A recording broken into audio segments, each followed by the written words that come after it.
Muy buenos días, ¿cómo están? Es un gusto saludarlos como cada jueves. Es un placer estar con ustedes el día de hoy. Y bueno, continuaremos con nuestro estudio bíblico de Glorioso Evangelio. Y nuestro tema del día de hoy es Cristo, nuestra liberación. Estamos transmitiendo desde el Centro de Ayuda Semillas de Esperanza en Zapopan, Jalisco, México. Y bueno, en las últimas semanas hemos visto diferentes aspectos de la obra de Cristo que nos ayudan a comprender más profundamente lo que Él hizo por nosotros en la cruz. Primero hablamos de Cristo, nuestra propiciación, entendiendo que su sacrificio, el sacrificio que Jesús hizo, satisfizo la justicia de Dios y quitó la culpa de nuestro pecado. Después vimos a Cristo, nuestra redención, aprendiendo que Jesús pagó el precio de nuestra libertad y nos compró con su propia sangre para hacernos completamente suyos. Y bueno, el día de hoy llegamos a nuestro tema, la lección número 14, ¿verdad? Y es Cristo, nuestra liberación. Este aspecto nos muestra, ¿verdad?, que Jesús no solo perdonó, sino que también nos liberó del poder del pecado y del dominio de Satanás. En la cruz Jesús rompió, ¿verdad?, el dominio de las tinieblas y nos trasladó al reino de su luz. Y bueno, al estudiar esta verdad queremos recordar que la salvación que Cristo nos da es completa. No solo nos limpia del pecado, sino que también nos da una nueva vida para vivirla en libertad. Y nuestra oración hoy es que podamos comprender y experimentar lo que significa vivir verdaderamente libres en Él. Y bueno, para comenzar, acompáñenme a orar, acompáñenme a pedir la guía del Espíritu Santo para este estudio. Y bueno, Señor, gracias por este momento en el que podemos pues reunirnos, Señor, para meditar en tu palabra. Te pedimos que tu Espíritu Santo nos guíe y nos dé entendimiento para comprender, ¿verdad?, la libertad que tenemos en Cristo. Que cada palabra nos acerque más a ti y nos recuerde que ya somos libres, que ya no somos esclavos por tu amor y por tu gracia. En el nombre de Jesús, amén. Y bueno, después de comprender que Cristo vino a librarnos, es importante, ¿verdad? Vino a liberarnos, vino a librarnos. Es importante recordar que fuimos liberados y cuál es nuestra condición antes de conocer a Cristo. Y bueno, la Biblia enseña que a causa del pecado el hombre caído quedó, ¿verdad?, bajo el dominio de Satanás. Y no se trata solo de vivir en pecado, sino de estar espiritualmente ciegos, ¿verdad?, atrapados y sin capacidad de escapar por nosotros mismos. La Escritura describe esta condición con palabras muy claras. Estábamos bajo su autoridad, estábamos cautivos y estábamos cautivos a su voluntad, cegados a sus engaños y atrapados en sus lazos sin darnos, ¿verdad?, cuenta de que estábamos en esta condición. Esta es la realidad de todo ser humano separado de Dios. Y bueno, es importante entender que cuando Jesús nos liberó del poder de Satanás, Él no le entregó nada al diablo. Jesús entregó su vida a Dios como el sacrificio por nuestros pecados. Algunas personas piensan que Cristo tuvo que darle algo a Satanás para rescatarnos, pero la Biblia no enseña esto. Nuestra libertad vino del amor y de la justicia de Dios, no de un trato con el enemigo. Y bueno, si creyéramos eso, si creyéramos, ¿verdad?, eso, estaríamos dándole a Satanás un lugar que no le corresponde y le restaríamos valor a lo que Jesús hizo en la cruz. La verdad es que Cristo se entregó voluntariamente a Dios como sacrificio por nuestros pecados, y con su muerte satisfizo la justicia divina y borró completamente nuestra deuda, dejando a Satanás sin poder para acusarnos.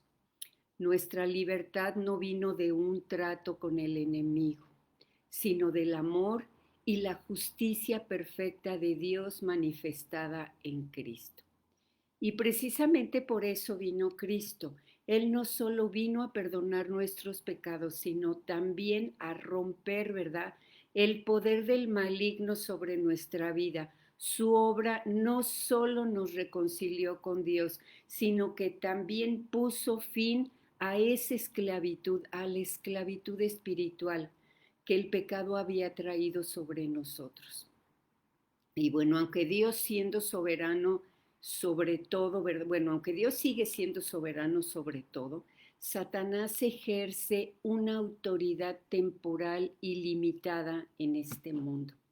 Su dominio se manifiesta, ¿verdad?, en la oscuridad, el engaño y la esclavitud espiritual del hombre.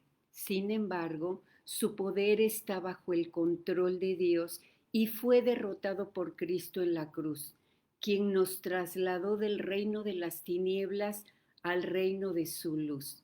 Y para entender mejor esta realidad espiritual, veamos un momento en el que el mismo Satanás reconoce su dominio limitado. Y vamos a ir a Lucas 4, versículos 5 y 6. Y este versículo es durante la tentación de Jesús en el desierto. El diablo le mostró todos los reinos del mundo y le dijo, vamos a la palabra. Y le dijo, entonces el diablo lo llevó a una parte alta y desplegó ante él todos los reinos del mundo en un solo instante. Te daré la gloria de estos reinos y autoridad sobre ellos, le dijo el diablo, porque son míos para dárselos a quien yo quiera. Te daré todo esto si me adoras. Y bueno, con estas palabras Satanás, ¿verdad?, declara que tiene cierto poder y autoridad sobre este mundo caído. Pero este dominio no es absoluto, no es eterno. Fue permitido por Dios por un tiempo nada más y Jesús vino precisamente a derrocarlo. Cristo no aceptó el camino fácil que Satanás le ofrecía, porque sabía que su verdadera victoria no vendría por adorarlo, sino por vencer en la cruz. A partir de aquí podemos, ¿verdad?, estudiar cómo la Biblia describe el dominio de Satanás y cómo Jesucristo lo derrotó completamente a través de su muerte y de su resurrección. Y bueno, hasta aquí vemos que Satanás tiene una autoridad real, aunque limitada sobre este mundo caído, ¿verdad? Satanás mismo declaró cuando tentó a Jesús y la Biblia lo confirma claramente. Y bueno, el apóstol Juan también habló de esta realidad cuando escribió en primera de Juan 5:9. Vamos a leer primera de Juan 5:19 y dice así: sabemos que somos hijos de Dios y que el mundo que nos rodea está controlado por el maligno. Fíjense, este versículo nos recuerda dos verdades muy importantes. La primera, los creyentes pertenecemos a Dios y ya no estamos bajo el dominio de Satanás. Y la segunda es que nos hace conscientes de que el resto del mundo, aquellos que aún no conocen a Cristo, viven bajo su poder e influencia. Esto significa que la batalla espiritual es real, es algo real. No todos están libres, solo aquellos que han vivido redimidos por Cristo pueden vivir en verdadera libertad. Y aunque el mundo entero esté bajo el poder del maligno, nosotros, ¿verdad?, podemos tener paz porque Cristo ya venció la cruz. Y bueno, hasta ahora hemos visto que el mundo entero está pues bajo el poder del maligno, pero la Biblia no solo nos habla de su dominio, también nos revela quién es Él a través de los diferentes nombres con los que se le conoce.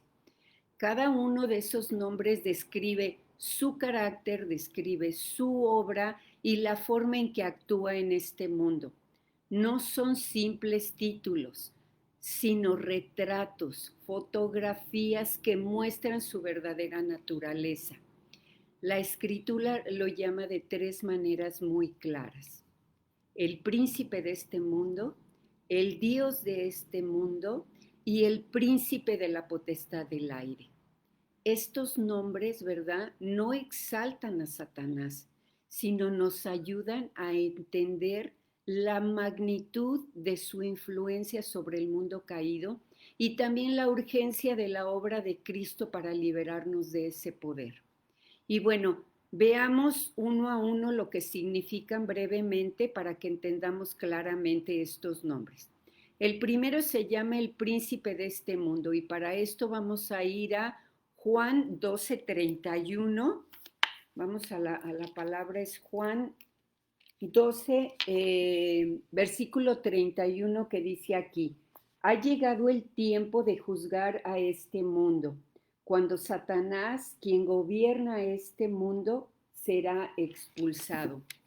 Satanás tiene una autoridad limitada, como ya lo había mencionado, sobre el sistema de este mundo caído y sobre quienes viven atrapados, ¿verdad? Y sobre los que viven atrapados y apartados de Dios, ¿verdad?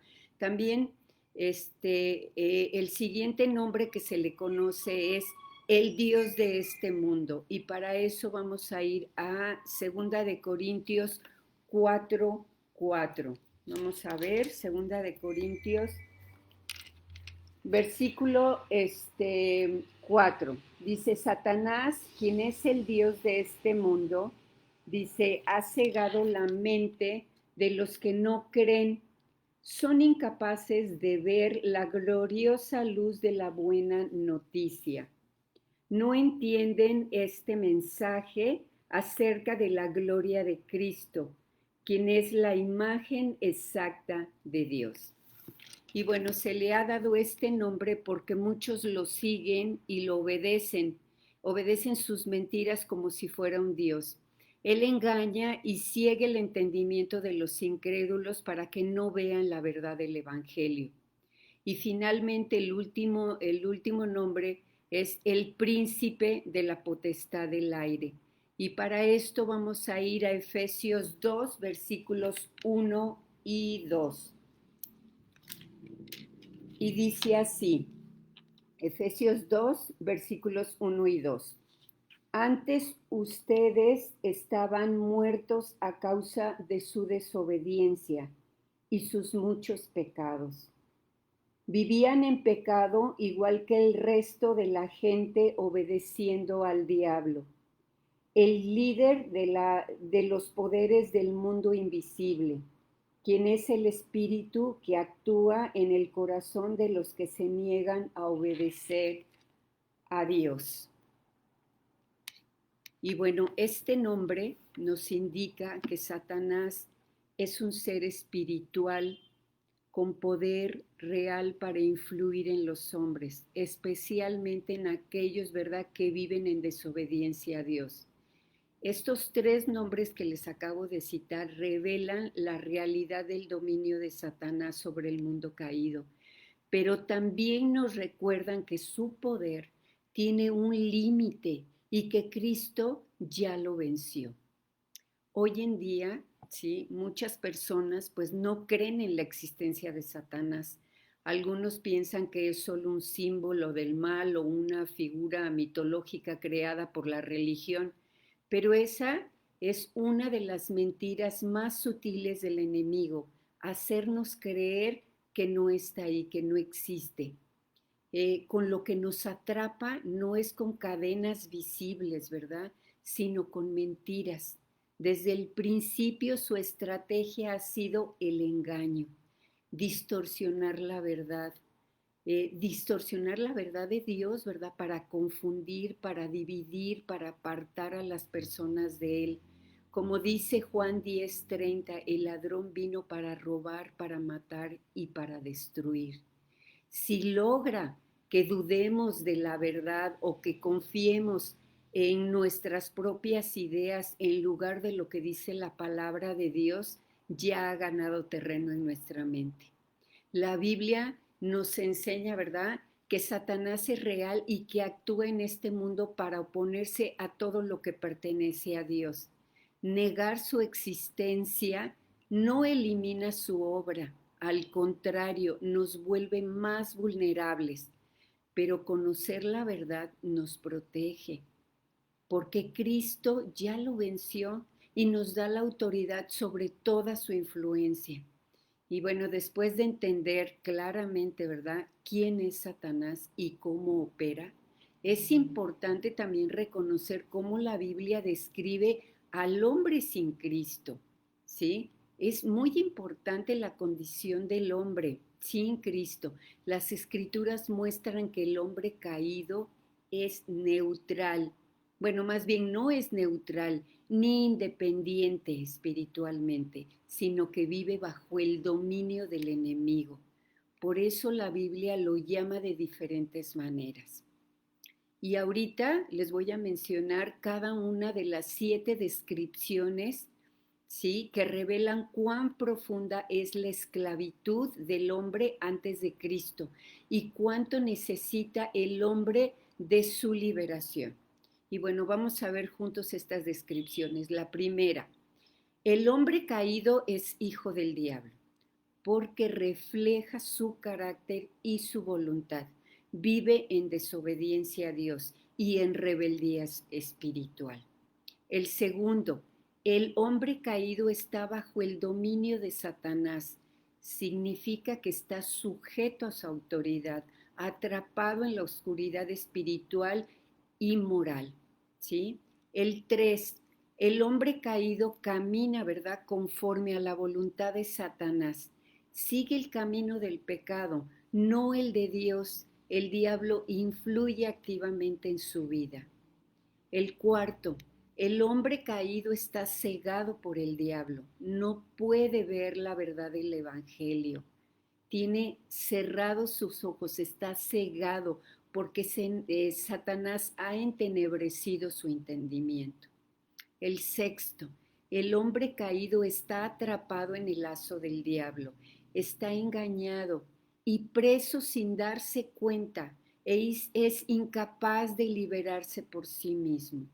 El sexto, el hombre caído es cautivo a la voluntad del diablo y vive bajo la ilusión de libertad, de ser libre, pero en realidad está esclavizado por el pecado.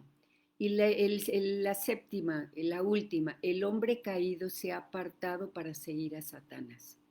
Elige voluntariamente alejarse de Dios, mostrando afinidad con el mal. Y bueno, qué importante es esta parte, ¿verdad? Darnos cuenta de estos nombres que marcan, ¿verdad?, al hombre que vive sin Dios.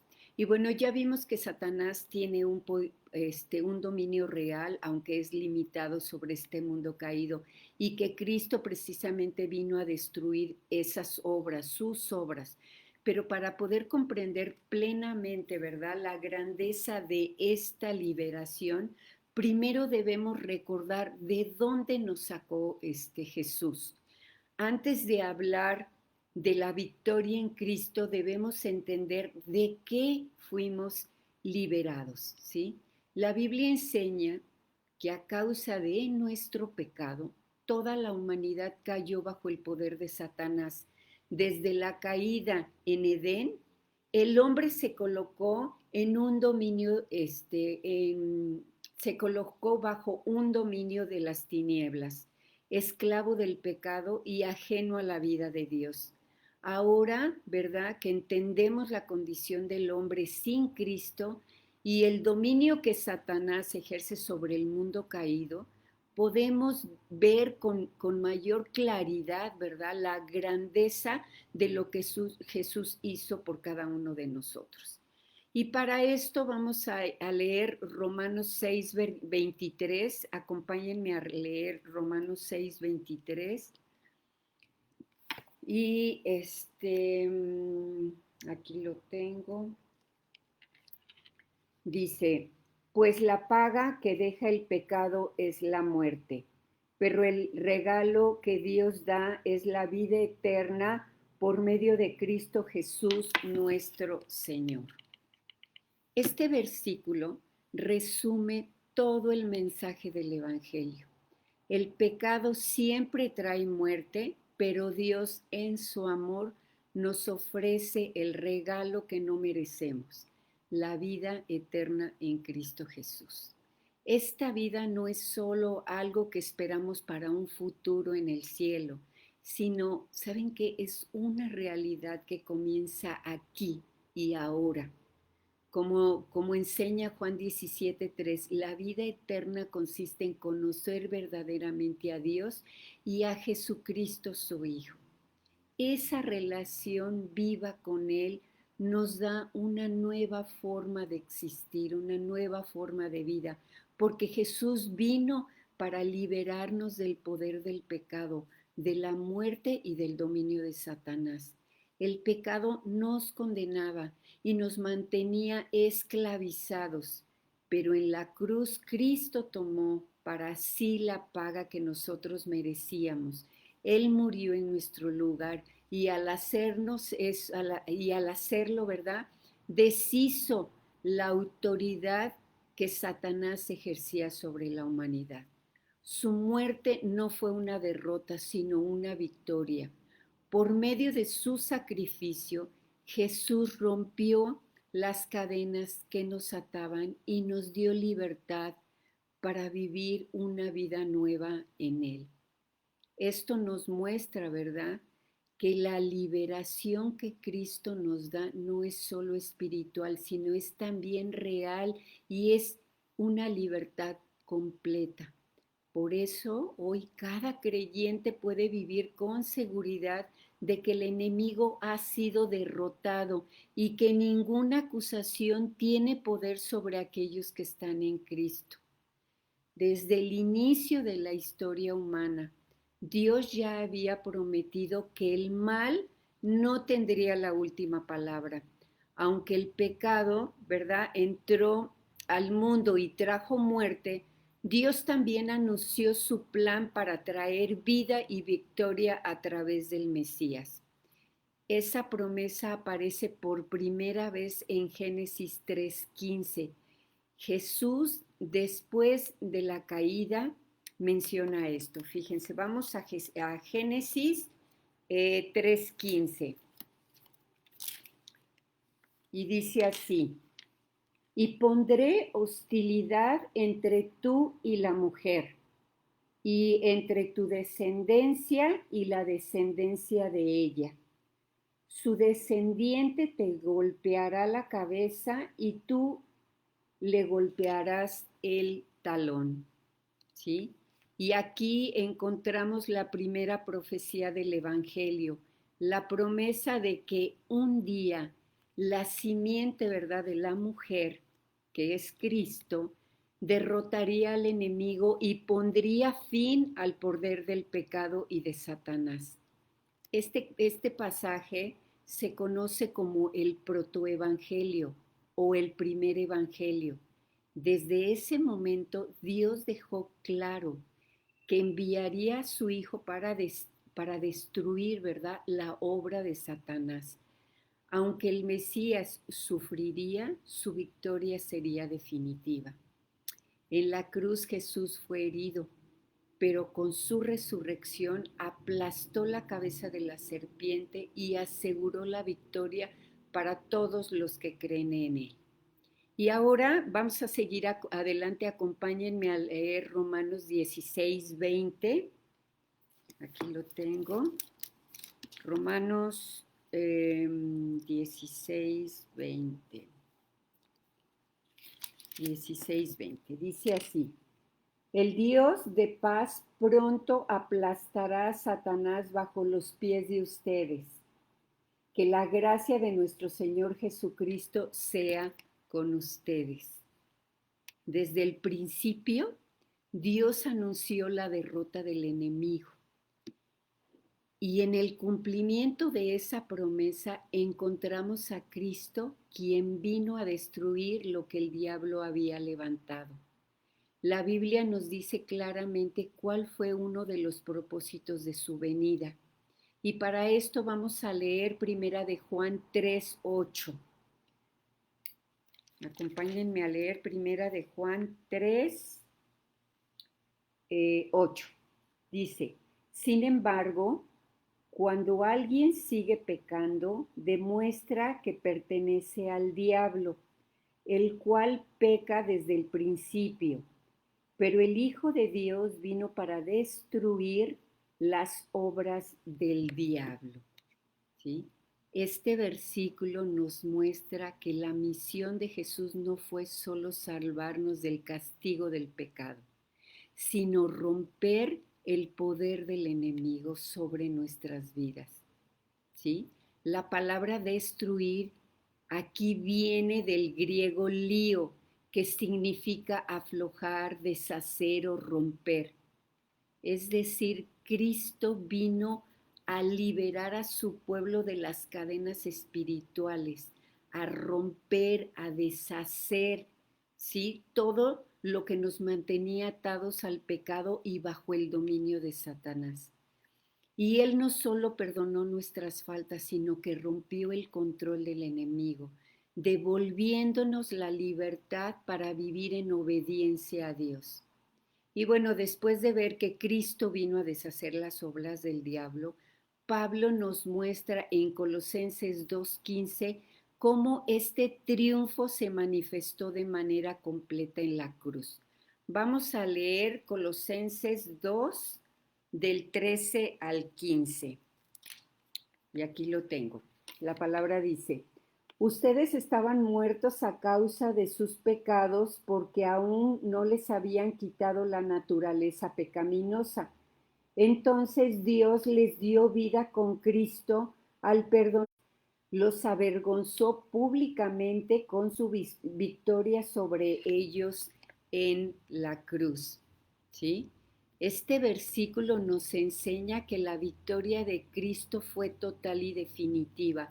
Cuando Pablo habla de los poderes y de las autoridades, se está refiriendo precisamente a Satanás y a sus ángeles caídos. Ellos tenían poder sobre el hombre porque el pecado nos separaba de Dios y nos colocaba bajo maldición y muerte. Pero cuando Cristo se ofreció en la cruz y pagó por nuestros pecados, el poder del enemigo se deshizo por completo.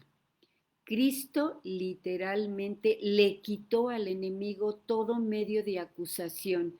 La cruz fue el escenario de la victoria definitiva, donde el enemigo quedó completamente expuesto y derrotado.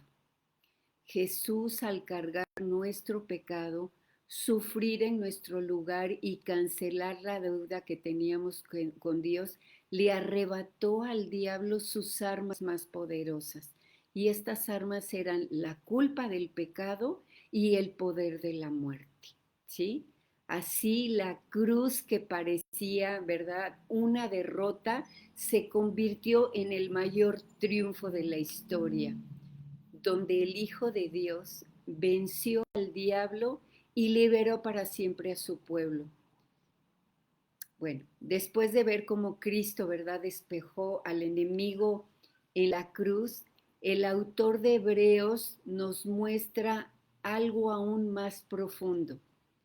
Y aquí hay una pregunta, ¿cómo fue que el Hijo de Dios venció al diablo? ¿Sí? Entonces vayamos a Hebreos 2, 14 y 15. Acompáñenme, Hebreos 2, 14 y 15. La palabra dice, debido a que los hijos de Dios son seres humanos, hechos de carne y sangre, el Hijo también se hizo de carne y sangre.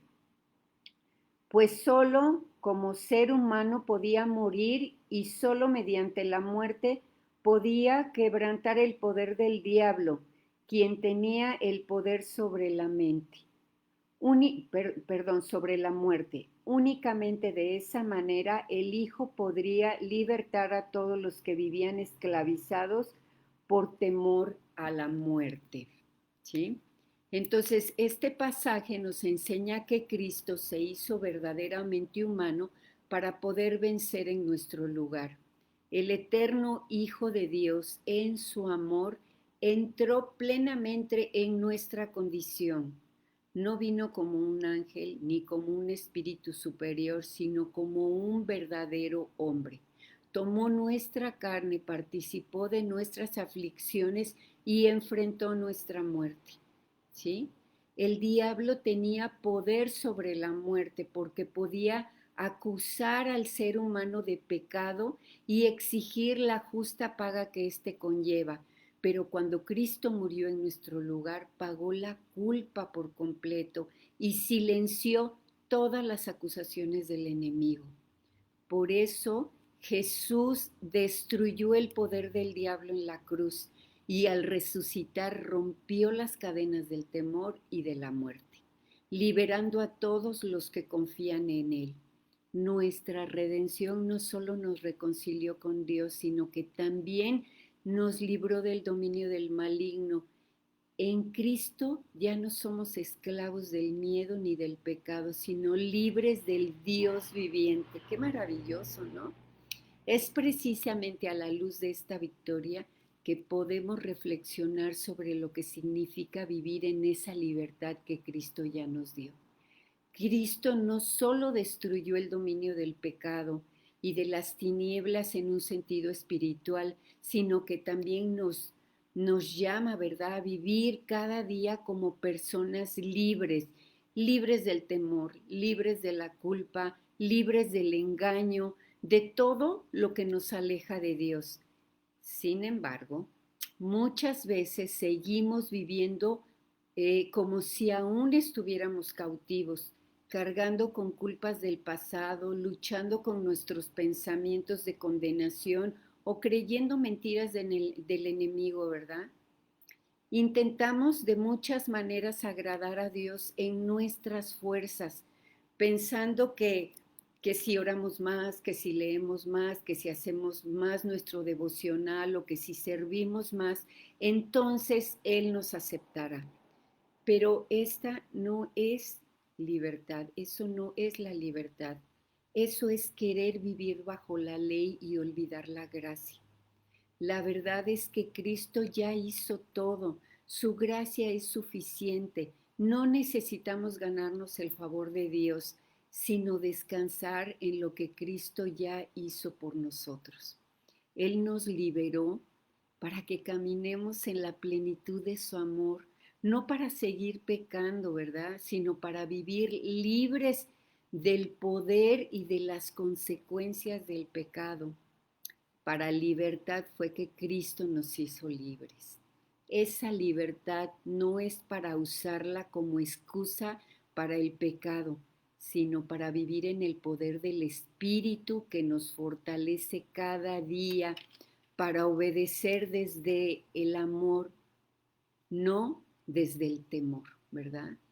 La libertad en Cristo significa que ya no vivimos tratando de complacer a un Dios lejano con un esfuerzo humano, sino respondiendo, ¿verdad?, con gratitud a un Padre que habita, ¿verdad?, en nosotros por su Espíritu. Él pone en nosotros tanto el querer como el hacer.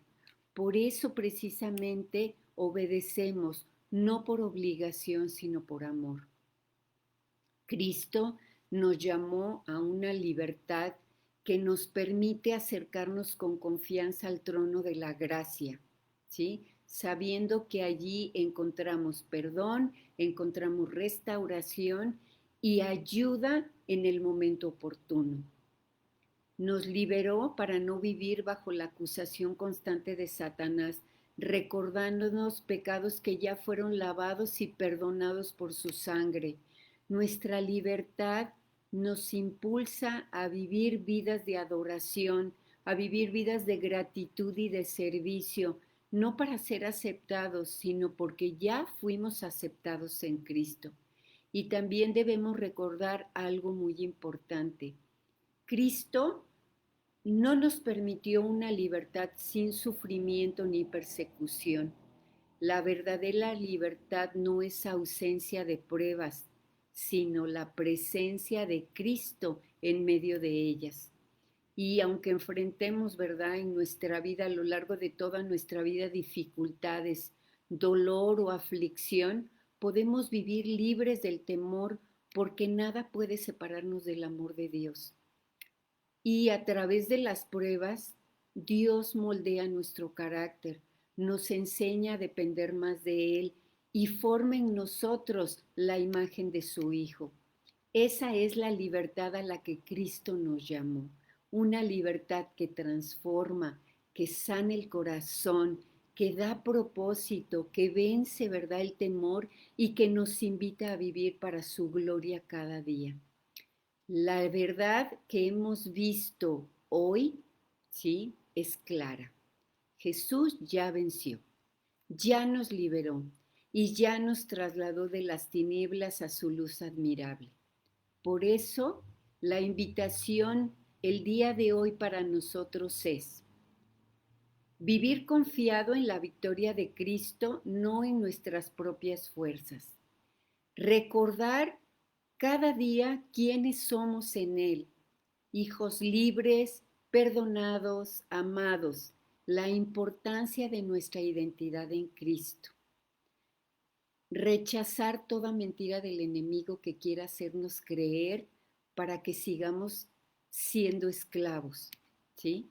Cristo no solo nos dio libertad para nosotros mismos, sino también para que seamos testimonio, ¿verdad?, de su poder liberador ante otros que todavía viven en oscuridad. Por eso la importancia, ¿verdad?, de reconocer a Cristo y darlo a conocer a otros. Y bueno, para terminar, quisiera yo dejarles algunas preguntas, ¿verdad?, para reflexionar, ¿sí? Y bueno, estas preguntas son sencillas, se las dejo para que ustedes mediten. ¿Qué fue lo que más te habló Dios en este estudio sobre la libertad en Cristo?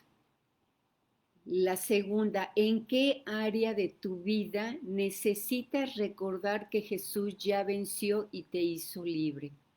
Muchas veces vivimos atados a pecados, ¿sí? Y los pasamos por alto, pero el Espíritu los trae nuevamente a nuestra mente para que nosotros arreglemos esos pecados y podamos vivir en victoria.